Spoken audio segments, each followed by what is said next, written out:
Hyderabad MP Asaduddin Owaisi వ్యాఖ్యలపై దుమారం రేగుతోంది.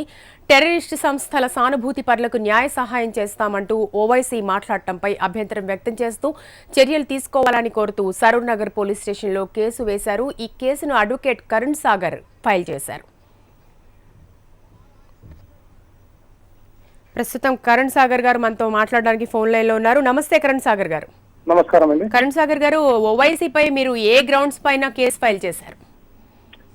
ఓవైసీ గారు మొన్న మక్కా మస్జిద్ లో ఏదైతే స్పీచ్ ఇచ్చే సందర్భంలో ఈ Islamic state sympathisers NIR arrest చేశారో వాళ్లకు న్యాయ సహాయం చేస్తా అని చెప్పి వాళ్లకు మానసిక స్థైర్యాన్ని ఇవ్వడం, ఇస్లామిక్ స్టేట్ ఉగ్రవాదులకు మానసిక స్థైర్యాన్ని ఇవ్వడం, ఎన్ఐఏ ఇన్వెస్టిగేషన్ కంప్లీట్ కాకుండా కోర్టు నుంచి ఎటువంటి జడ్జిమెంట్ రాకుండా వాళ్ళు అమాయకులు అని చెప్పి తానే డిక్లేర్ చేసి వాళ్ళకి న్యాయాన్ని అందించడము ఒక రకంగా దేశద్రోహ చర్యలకు పాల్పడేటువంటి అన్ని శక్తులకు కూడా ఒక ధైర్యాన్ని ఇచ్చే విధంగా ఉన్నది.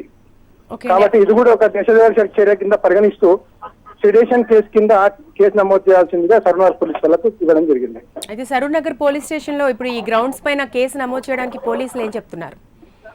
ప్రస్తుతం ఆ కంప్లైంట్ లీగల్ ఒపీనియన్ కోసం పంపించడం జరిగింది. అది వచ్చిన తర్వాత వాళ్ళు డిసిజన్ తీసుకుంటూ చూసి further course of action. Okay, thank you Karan Sagar గారు.